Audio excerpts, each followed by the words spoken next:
A lone gunslinger rode into the town of San Esperanza at sundown. The horizon burned with the embers of a dying day, and the distant mesas cast long, somber shadows over dusty streets. The townsfolk, few in number, all hard-eyed survivors of frontier life, paused in their chores to watch him.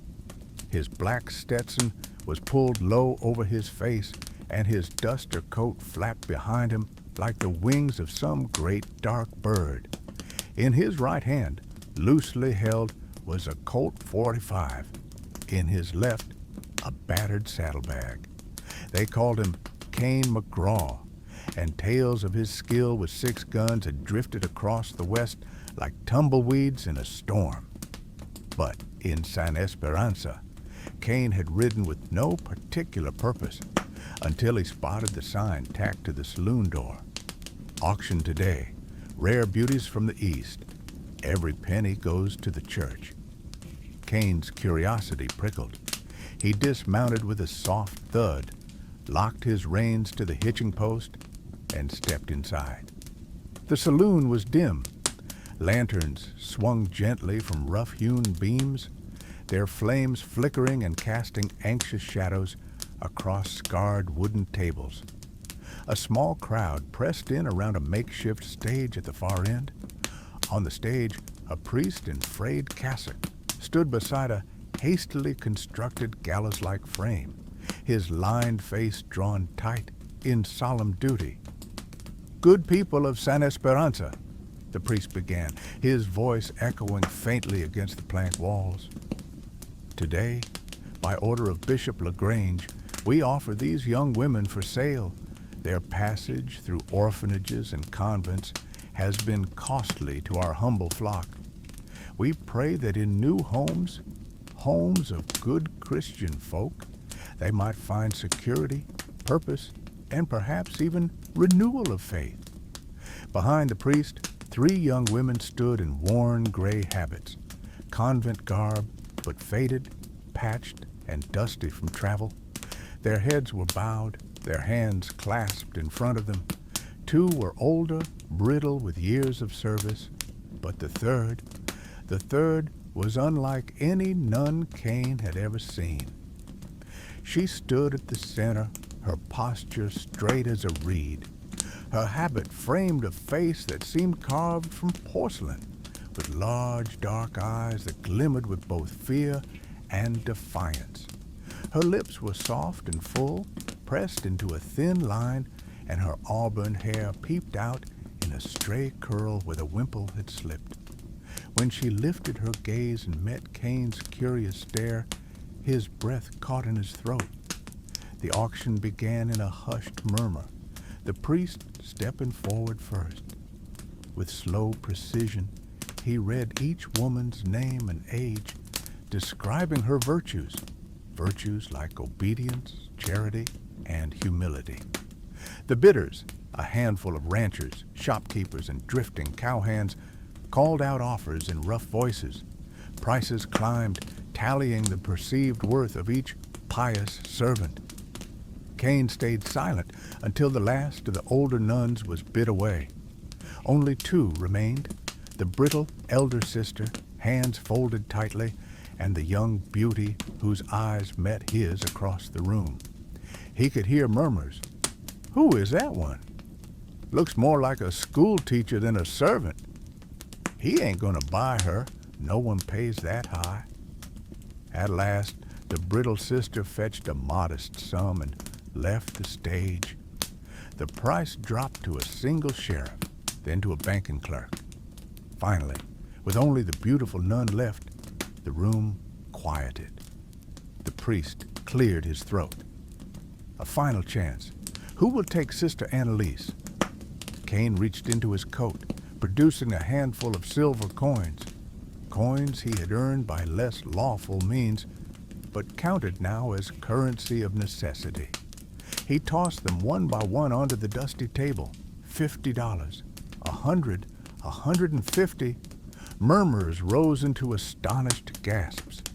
As he laid down his final coin, a battered silver dollar, he met the priest's gaze. "I'll take her," he said in a low voice. Silence fell. Then the priest nodded, his eyes flicking to Sister Annalise. With trembling hands, she stepped forward. Cain touched the brim of his hat. "My name's McGraw," he said softly. "I'll not let harm come to her." Later, under the flickering light of an oil lamp, Cain led Sister Annalise out the back of the saloon. The town had emptied, leaving only the distant hoot of an owl and the clink of his spurs as they walked. He offered her his arm, and after a moment's hesitation, she accepted. Her fingers were cold and trembling. Where are you taking me?" she whispered, voice as gentle as church bells. "Somewhere safe," Cain replied, though he did not know what safe meant beyond the walls of San Esperanza. "But first, I reckon we ought to learn your story. You've been traveling a hard road, sister." Annalise's gaze dropped to the ground, dust swirling at her feet. She swallowed. I was bound to serve," Father called it, "but I never felt called myself. My faith, it belonged to God, not to those who command." Cain listened, his dark eyes softening as her words tumbled out. Tales of orphanages too tight with rules, of kindness withheld, of prayers unanswered. And yet, beneath the sorrow, he sensed a spark, a quiet resolve that no hardship could quell. When she finished, they rode out into the desert night. The wagon tracks behind them faded, replaced by the endless stretch of moonlit sand. Coyotes howled in the distance. Stars glittered overhead like diamonds spilled across black velvet. Cain urged his horse into a steady trot. "You ever shot a gun?" he asked. "Might be, you'll have to learn. Out here, faith don't always keep you alive." Annalise closed her eyes, breath catching. I wouldn't know how." He glanced over. "Then I'll teach you." And so, beneath a sky vast enough to swallow whole regrets, two souls, one hardened by violence, the other softened by faith, set off together into the unknown. Neither knew where the trail would lead, nor what trials waited beyond the next rise. But by the glow of starlight, an unlikely partnership was born. A gunslinger with a haunted past, and a nun whose faith was about to face its greatest test. The first hours of their journey passed in silence. Annalise rode side saddle on the weary bay mare, clutching the reins with trembling fingers. Cain kept his gaze fixed on the path ahead, his boots stirring small clouds of dust with each stir of his stirrups. Finally, as the moon climbed toward midnight, Annalise dared to speak again. "Mr. McGraw, why did you buy me?" Cain hesitated, the question catching in his throat. He had no grand answer, only a promise he meant to keep. "'Cause I saw something in your eyes," he said at last, voice low and even. "A strength folks round here never taught you to use, and I reckoned you deserved a chance to find your own way, free of auctions and forced prayers." Annalise's lips curved in a ghost of a smile. She tucked a stray curl behind her ear. "I pray God guides me, but I fear I've lost his voice." Cain nodded. "Maybe he's been speaking all along, just in ways you didn't expect." Dawn found them at the edge of a dried creek bed. The sky bled pink and gold as the sun peeked over jagged ridges. Cain dismounted and drew water from a rusted canteen for Annalise, who drank deeply, then cocked her head to observe him. "You ride well?" she said. "Were you a soldier once?" Cain's jaw clenched. "Something like that." He looked away, his memories heavy as lead. There had been no glory, only orders given and taken, lives lost in a haze of smoke and blood. He didn't care to share those ghosts. Instead, he pointed to a distant rise of cedar pines. We'll make camp by the high grove tonight. For now, I'll teach you basics. How to hold a pistol, how to load it. Annalise's eyes widened. A weapon?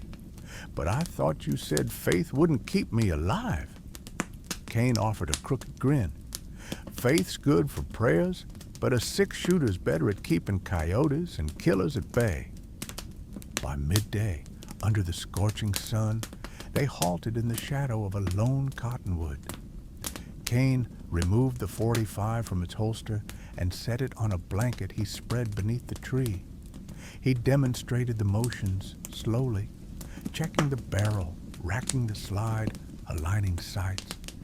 Annalise watched, wide-eyed, then tried herself. Her hands shook so badly that the hammer slipped from her grasp. The pistol clattered against the blanket. Kane rose and steadied her hands. Relax your grip. Let your arms carry the weight, not your fingers. He wrapped his large, calloused hands around hers, guiding her through each step until, at last, she managed a clean click. Annalise exhaled. I've never felt so powerless. Power's not about strength, Kane said quietly. It's knowing when you got no choice but to use it. She nodded, her dark eyes shining with determination. They broke camp on the second night, a pine grove sheltering them from a brisk breeze. As Kane stoked the campfire, Annalise fetched water from a nearby spring. The air smelled of resin and earth. Shadows danced across the ground as flames licked at the logs. Sitting on a stump, Annalise unwrapped a piece of stale bread from her pack. I used to fast for days, she said, voice distant. Believing hunger drew me closer to God. Kane tossed another branch onto the fire. Hunger's a beast, he said, and beasts don't care about prayers. She studied him. Did you pray once? Kane stared into the flames. I prayed I'd live, but every morning I woke with blood on my hands. I wondered if God was listening. A solemn hush fell. Annalise reached out, placing her hand on his. Maybe he was hoping you'd find your way back. Kane looked at her, surprised by the warmth in her voice. That's kind of you to say. Before sleep claimed them, distant echoes reached their ears. Hoofbeats, hurried and tense. Kane sprang up, gun drawn. Annalise scrambled to her feet, pistol trembling in her grip. From the darkness emerged three men on horseback, dust-coated strangers, rifles leveled. Kane McGraw, one barked. The bishop wants you back in San Esperanza, dead or alive. Kane's eyes narrowed. You boys best be talking to someone else. The leader spat tobacco. We've got warrants, Gunslinger. You run from justice. You don't get to wait around to see if it catches you. Annalise swallowed hard. Her pistol felt impossibly heavy. She glanced at Kane, his face set, every muscle taut. Stay behind me, sister, he hissed, stepping between her and the riders. One of the gunmen leveled his rifle at Annalise. That nun's collateral. Don't try nothing funny. A bead of sweat rolled down Kane's temple. He weighed his odds. 3 on horseback, guns trained, and only one battered pistol between them. But he wouldn't abandon Annalise now. Slowly, he raised his hand. Let her go. You've got business with me. The leader laughed. You and 15 cents won't buy you out of this one. Kane's hand hovered near his holster. Annalise swallowed, fear and resolve warring in her eyes. Somewhere beyond the edge of the grove, a coyote howled, a lone cry in the night. And then Kane's finger brushed the trigger. The first rider slumps forward as Kane's second shot strikes true. The horse bolts, but the rider is still alive. The other 2 yank reins, turning to flee. Kane fires again, grazing the one man's shoulder. He spits out a curse and drops his rifle, forcing his horse into a frantic gallop. Kane holsters his pistol and races after them, boots crunching pine needles. Annalise scrambles to her feet, clutching her pistol with trembling resolve. She catches sight of the wounded man stumbling from his mount and, without thinking, takes aim. "Annalise, no!" Kane roars, but the shot goes off anyway, a sharp report that makes her flinch. The bullet embeds in the man's thigh. He collapses, groaning, and the other rider breaks to a stop, panic in his eyes. He throws up his hands and shouts, "I give up! Don't kill me!" Kane slows, breathing hard. He strides forward and fires his other hand into the man's chest, pressing him to the earth. The surviving rider drops his rifle and dismounts, shaking like a leaf. Kane motions to Annalise. She stands frozen, face pale. "Come here," he says quietly. "You did well." Annalise stares at her pistol, disbelief and horror warring in her gaze. I shot him." Kane kneels beside the wounded man, checking his pulse. "You defended yourself and me. That shot saved our lives." He meets Annalise's eyes. "This world, it's brutal. Sometimes your faith ain't enough. Sometimes you have to act." Under the glow of dawn's first light, Kane binds the wounded man's arm with a strip torn from his own shirt. The surviving rider, hands bound behind his back, watches in stunned silence. Annalise stands beside Kane, the weight of her deed pressing on her like a lead cloak. "I never imagined," she murmurs, voice barely above a whisper. "Neither did I," Kane admits. "But now you know what it takes to survive." He glances at the bound men. "What should we do with them?" Annalise considers. "They deserve mercy, but they did come to kill us." Her brow furrows. "Perhaps we leave them here, let them live with their guilt?" Kane studies her, impressed by her compassion. "All right." He nods to the men. "Walk east until you reach the river. Then turn yourself in." They stumble away, glancing back with shock and newfound respect. As the dust settles, Kane and Annalise turn back to the trail. By midday, the pine grove is but a memory, replaced by rolling grasslands. They ride in silence, each absorbed in their thoughts. Annalise fingers the bloodstain on her sleeve, her mind replaying the moment she pulled the trigger. Kane watches her from the corner of his eye, recognizing the turmoil she feels. Finally, he breaks the quiet. "You did right, sister. Faith's not about never fighting. It's about knowing why you fight." Annalise breathes deeply. "I fought to live and to protect you." She meets his gaze and for the first time sees not just a hardened gunslinger, but a man shaped by loss and loyalty. That evening, they find shelter in the ruins of an old stagecoach stop, splintered wood walls, and a crumbling stone hearth. Kane builds a fire while Annalise fetches water. The sky above blazes with stars, silent witnesses to their journey. As they sit before the flames, Kane offers her a flask of whiskey.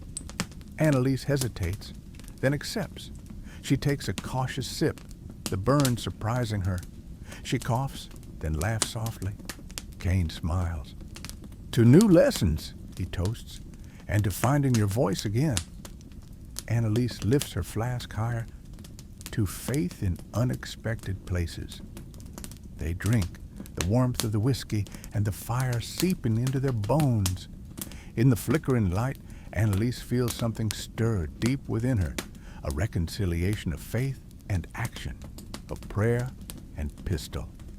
She realizes that her journey is not one of denial, but of integration. Their path lies north, toward fortified settlements where safety and sanctuary may await. But both know the frontier holds no guarantees. Ahead lie danger, moral tests, and choices that will shape their destinies. Yet, as Kane leads the way and Annalise rides at his side, Faith renewed and gun in hand, they are ready. They had left behind the bound riders, their silhouettes swallowed by the rising sun.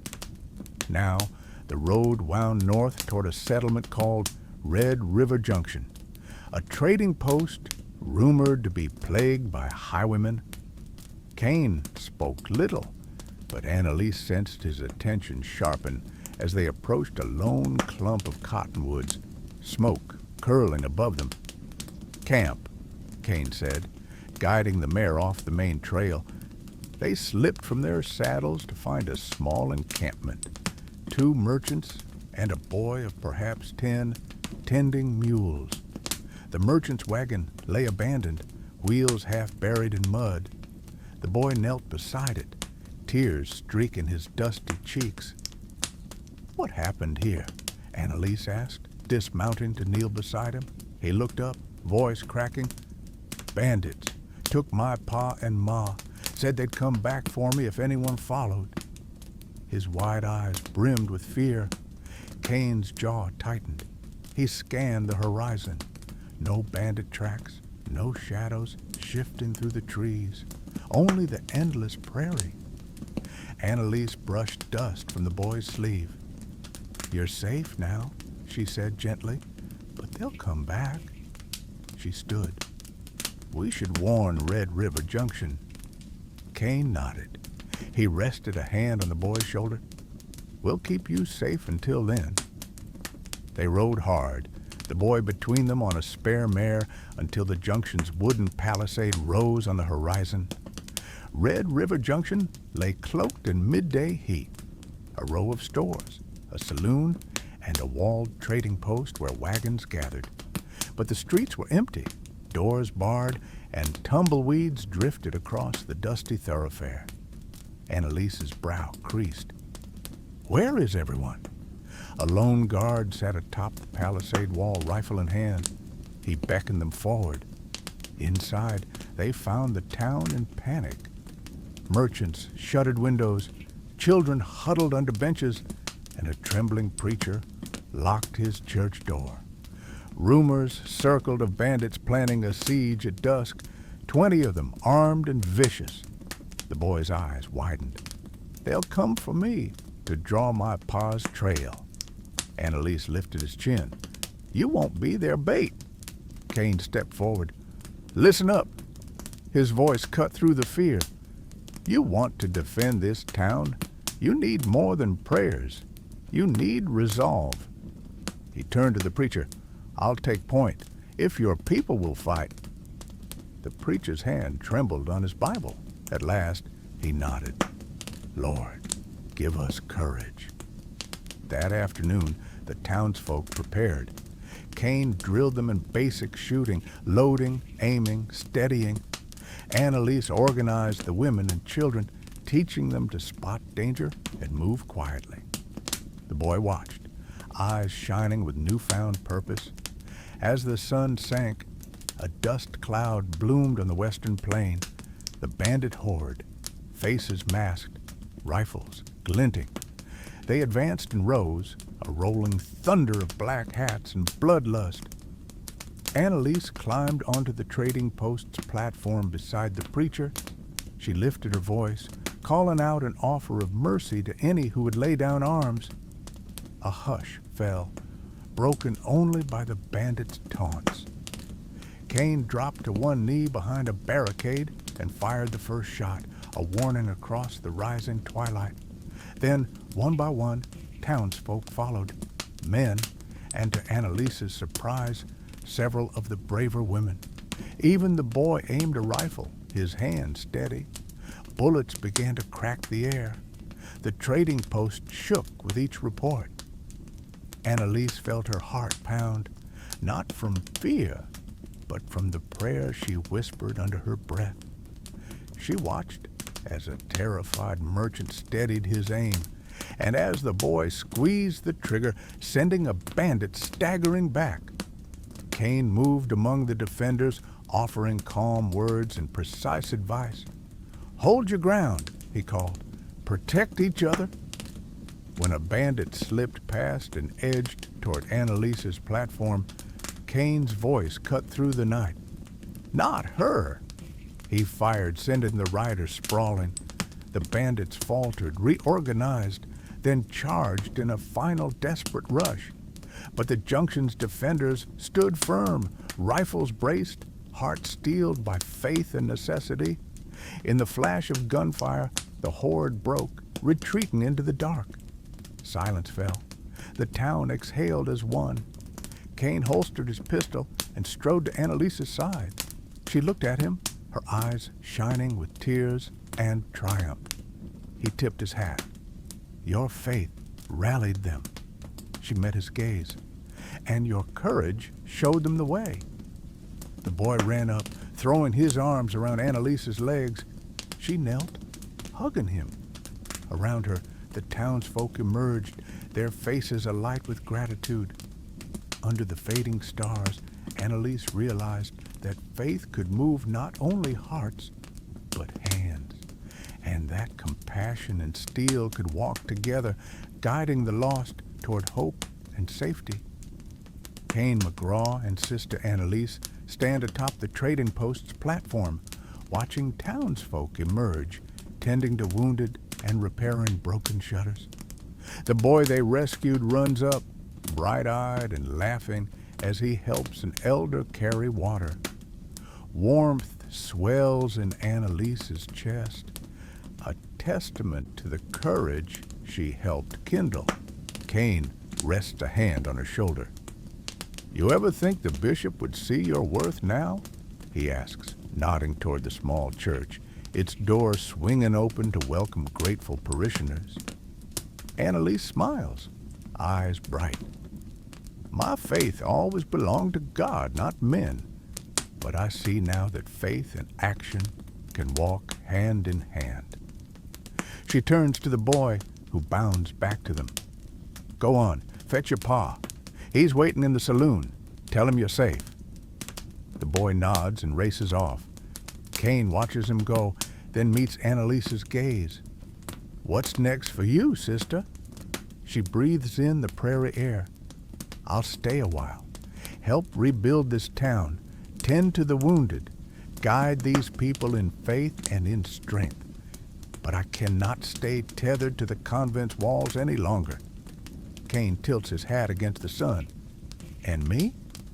I've got no place to call home. Annalise's hand rises to his cheek. Then ride with me, Kane McGraw. Out here, we both found purpose. Perhaps together we'll find a future.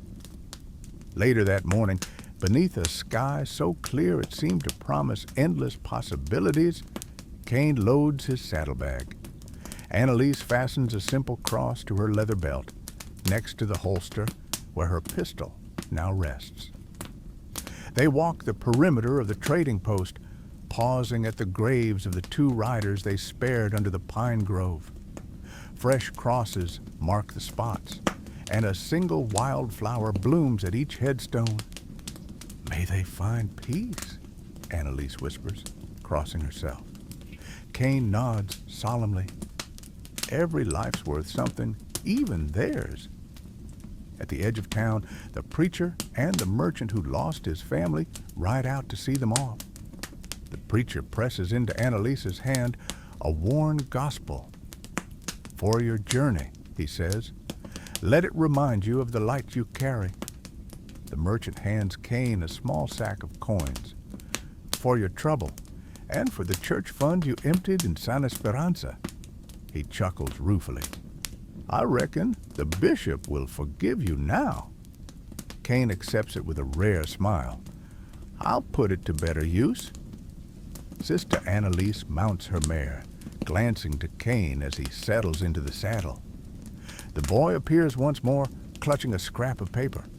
Read it, Annalise urges him.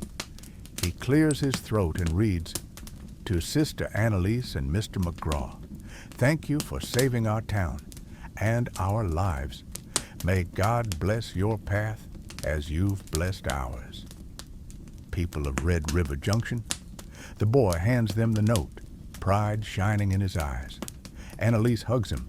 Kane offers a reassuring nod. They turn their horses northward, the prairie unfolding before them like an open page. Annalise lifts the reins with confidence, her gaze fixed on the horizon. Kane rides beside her, his silhouette softened by hope. As they disappear into the dawn's golden haze, the frontier seems less cruel, shaped now by courage, compassion, and a faith strengthened by fire. Their legend will ride like a whisper on the wind, of a gunslinger with a heart of redemption and a nun who dared to challenge her vows. And together they forged a new destiny in the wild, wild West.